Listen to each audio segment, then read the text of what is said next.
transportation infrastructure, we estimate an amount of about 110 million US dollars. The power plant estimated to be about 290 million US dollars. Total cost just about 400 million US dollars. The cost benefit of utilizing this alternate energy source include refinery conversion cost reduction by approximately 20%, while contributing to the proposed new baseload utility power generation capacity.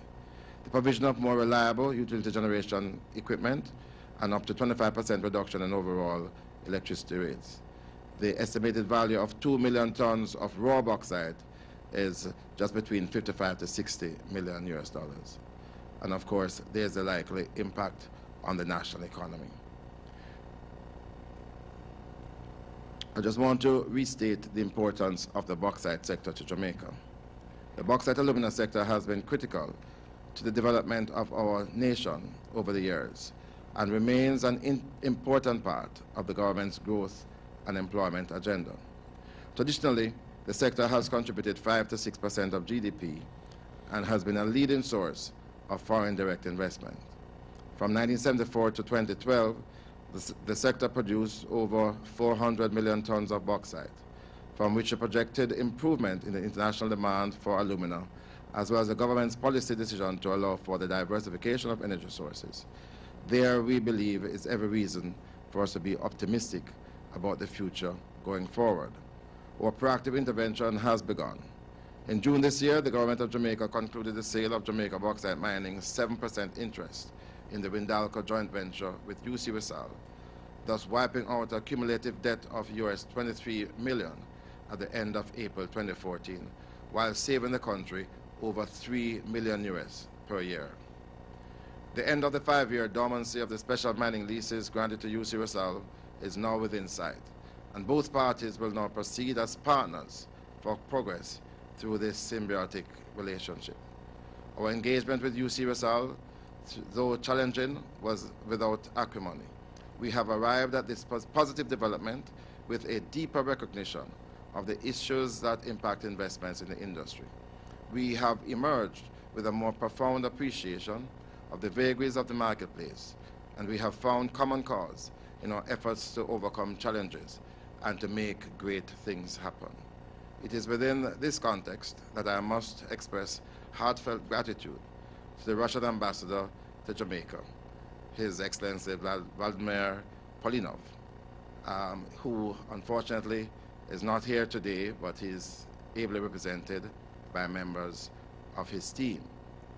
The art of diplomacy, reinforced by the spirit of goodwill, have been the catalyst of the fruitful negotiations, and I really want to thank him very much for his assistance. I must also commend the tenacity of Mr. Igor Dorfiev, who is beside me, Rusal country manager, who not only kept the lines of communications open, but took time out to visit with me personally to unravel pertinent issues and to ensure that our shared vision was always clearly focused on the search for a solution. I want to thank you, Igor. And of course, for their tenacity, foresight, and hard work, we must thank the team led by Dr. Vin Lawrence and our permanent secretary, members of the Jamaica Bauxite Mining Institute, and our staff at the ministry for the tremendous work in us achieving this objective. I also want to personally thank the CEO of UC Rizal, who himself visited Jamaica and met with me as part of the negotiations, and I think it signals very clearly how seriously the highest authority in Rizal see Jamaica and the future with us. Finally, this long-awaited deal must be seen as a real game changer in Jamaica's bauxite and alumina industry. The new deal has signaled that there is still tremendous potential in the sector. Even without trespassing on our protected areas, we have reserves that can support viable mining and refining activities for more than half a century. Technological advances may even make extraction of the ore so efficient that our deposits may have even a longer lifeline. Because of its special properties, aluminum is increasingly being recognized as the metal of the future, and its ore deposits a significant investment opportunity. Those of us blessed with that natural resource and the enlightened investor in the industry may be positioning themselves for the boon when the global economy rebounds to its former glory. We have every reason to remain optimistic in Jamaica. Thank you very much. I want to say something. Thank you, Minister Paulwell. Mr. Dorothy. United Company Rusal took over Elpart and Wandalco in March 2007, and we have had since then a very good partnership relationship with the government of Jamaica. We consider Jamaican assets of the company as very important in developing of the company and its assets in Jamaica. Since 2007, United Company Rusal adhered to all its commitments, though sometimes we were behind the timetable, but we stood by our promises and fulfilled our promises. We enjoy a good partnership relationship with the government of Jamaica, with the Ministry of Energy, Mining, Science and Technology, and we'll look forward to all the projects together, hand in hand, will be fulfilled for the benefit of the country and the company. Thank you. Mr. Dorothy, Dr. Lawrence, would you care to say a few words?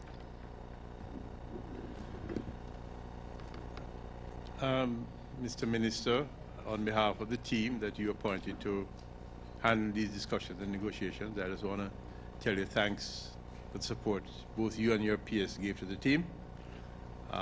We had some difficult times in our discussions, but again, as Mr. Dorothy said, we have had an opportunity to forge what should be a successful partnership. As a matter of fact, we're looking forward to the next 30 years of the success of the Alpart refinery. Significant capital is due to be expended to improve the efficiency of the facility, and we think it's very important for the continued growth of the the economy as well as the development of southeastern St. Elizabeth. And so we certainly are looking forward to it, and we are very happy that we could have contributed to this activity. Lawrence, thank you, Mr. Dorothy, and of course, Minister. The floor is open for questions at this time, and I would ask that any questions that are asked that you identify yourself in the media house that you may be attached to. Thank you.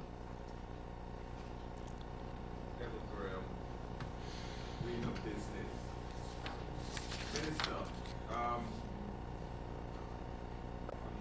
no less than 3 occasions, the difficulty of the negotiating process was highlighted, and it is not unknown for negotiations like these reach a point, and then at the last minute, when we have execution, then we have a change of plans. So 2 questions to you, Minister. What safeguard is there for Jamaica in the event that come 2016 December, the Alpart plant does not reopen? That's 1. And 2, the mining of 2 million wet tons of ore over a relatively short period should be seen, well, could be seen in certain quarters as a gift. Could you comment on that? Yes. Well, in relation to the first question, the mining, the reestablishment or the reopening of the refinery comes in December 2016. There is a whole series of activities that must happen before then. starting with economic activity in the month of January, leading up to the first shipment of raw bauxite come July 2015. So I don't want us to lose sight of those activities, ending with the reopening of the refinery in December. Now, the contract does provide for constant monitoring. So every 3 months, we'll be meeting to assess where we are in terms of the timelines. And there are issues that will be raised to ensure that at each 3-month period, we are on track. Dr. Lawrence sometime soon will also be speaking about the energy component of the deal, and I do believe that there will be a significant performance element to that, such as the placement of a bond. So there will have to be performance in relation to that. So I am very confident, based on the negotiations, that we are at a point where it is going to happen. We would not have signed this agreement today if we didn't believe that. And sometimes in negotiations, you can get a sense, and I've been there many, many times, cable and wireless and others. So I at this point, I'm very comfortable that based on the spirit of the negotiations, based on what was said, that there is a level of seriousness that will ensure that it is successful. And very importantly, the point was made in my presentation, and I just want to emphasize that for the first time, Alpart's production is going to be dedicated. All our plants used to be swing locations, so that whatever happens in the world market scenario, we'll be the first to go down, largely also because of our low rate of efficiency. Alpart's production is for a smelter that is being constructed. Also, with the energy reform that is going to be taking place there, we believe that it will be positioned as one of the tier 1 alumina refineries. And so I believe that Rusal will have every interest in ensuring that the timelines are in fact met. In relation to bauxite, it is not a gift. And again, a significant achievement of these negotiations is the fact that the full bauxite levy is going to be paid. I don't think there's a company in Jamaica now that is involved in mining operations that pays the levy. And this is a strong signal to those other companies in Jamaica that the time has come for the people of Jamaica to earn a lot more than we have been in relation to the resources of the country. The fact that we have been able to get the full levy agreed on is very significant, and it paves the way for a future that is going to be far more beneficial to the country. In fact, I have said it time and time again, our best years in this industry are ahead of us. Could I just, one little point that you made that you said 2 million of the lot that has been mined. I just want to point out that each year the plant operating at about 1.65 million tons per year. They're mining between 3.5 to 4 million tons of bauxite. This is 2 million tons over 18 months period, over a 2-year period, ready to be exported over an 18-month period. So it is really not a large amount of bauxite being mined.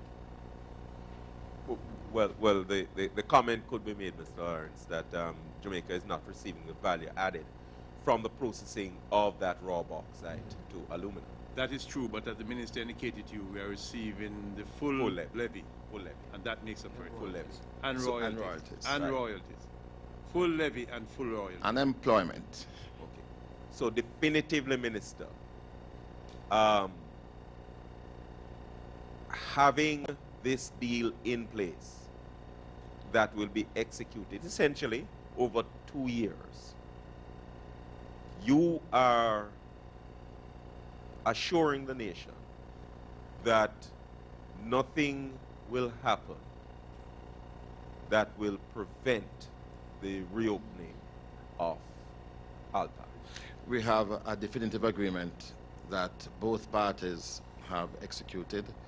I gather that Rusal will be making a similar statement from Russia today, and we believe that the terms of the agreement are such that will compel performance. We also have to perform, we have to identify, and we have done so, 30-year supply of raw material, and that has been guaranteed.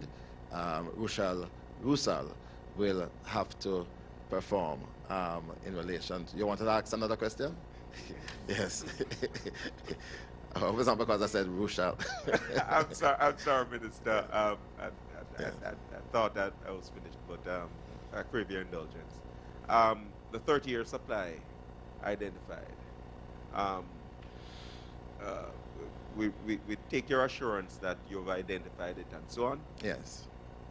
Does Yes. it include the cockpit country? No, absolutely not. Okay.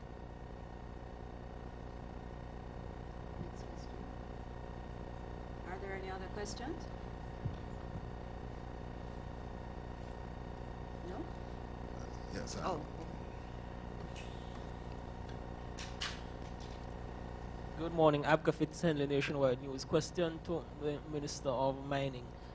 Expand first, to what extent are these plans for the reopening of the Alpad refinery contingent on us doing what we're supposed to do in terms of fixing the energy problem by, what, 2017?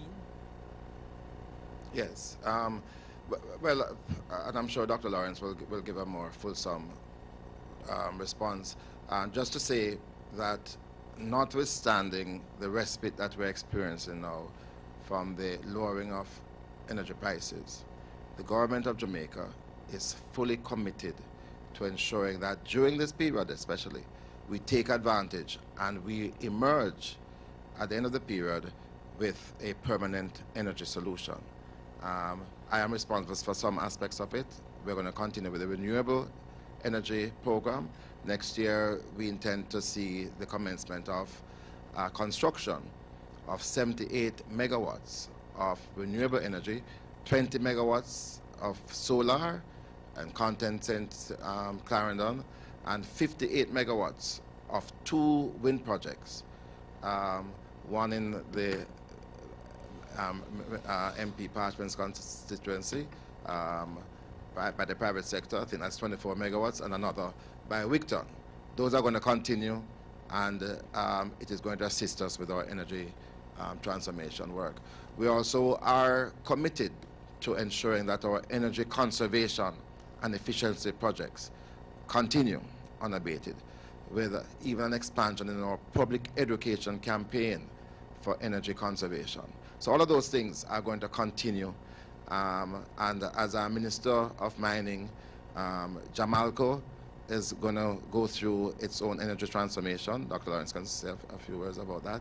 The Yorton plant by Rusal, they are back on track to provide an energy solution to enable that plant to become a Tier 1 company. And of course, as you've heard this morning, Rusal will be providing a major energy project that will supply it to the grid and for their own use to make them also a far more efficient body. Please. Yes, Minister, you have said it clearly. The issue, I just want to make it clear that the national energy solution as it relates to low electricity costs and improved national energy is not dependent upon Alpart, but Alpart facilitates that as part of the overall process for the economy. It's the same with Jamaica, whereby the efficiencies and the cogeneration efficiencies that one had there being brought into the system as part of the process. So in addition to basic new capacity, we're looking at utilizing and facilitating lower costs at both Jamaica and Alpart for the steam that they use. They use a large amount of steam And therefore, in producing that steam, there's also still to produce power. And by that cogeneration activity. So I don't want you to believe that though there are two independent activities which are related to each other, which can benefit from each other, but they do not rely solely on each other. All right. In terms of jobs, Minister, so you mentioned here 250 contractors operating at full capacity. Generally speaking, I know we can't give an exact figure, but the implications for jobs of what you announced today. Yeah. Well, just to be clear, that 250 has to do with the mining operations, only with mining. We anticipate that there'll be port development work. There'll be work that will have to commence soon in terms of the refurbishment of the plant. There is the energy project that will employ people.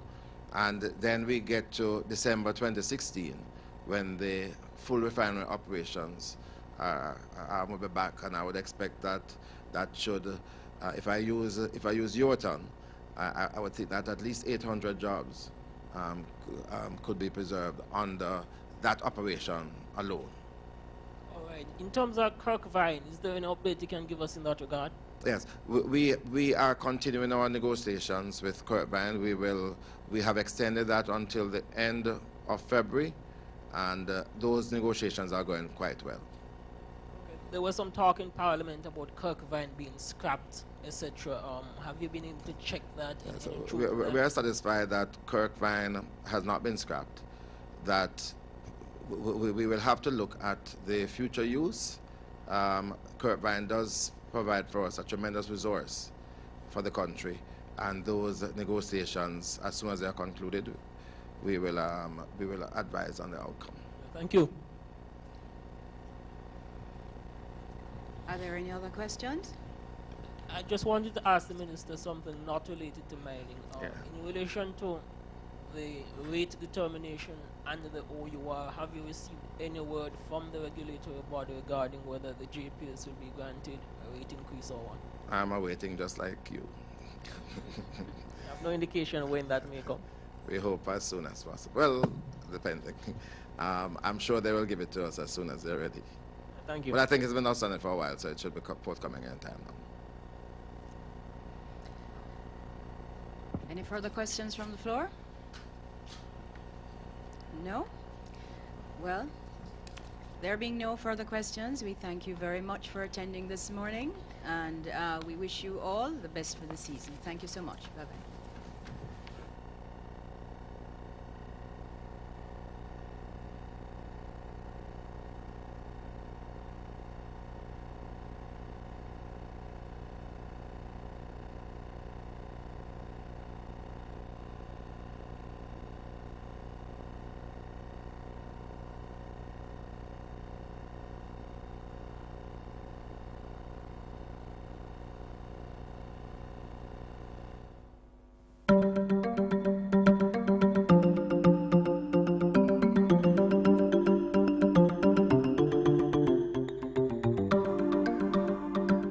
Brought to you by Telligence Inc. Telligence Inc., turning broadband and internet into services.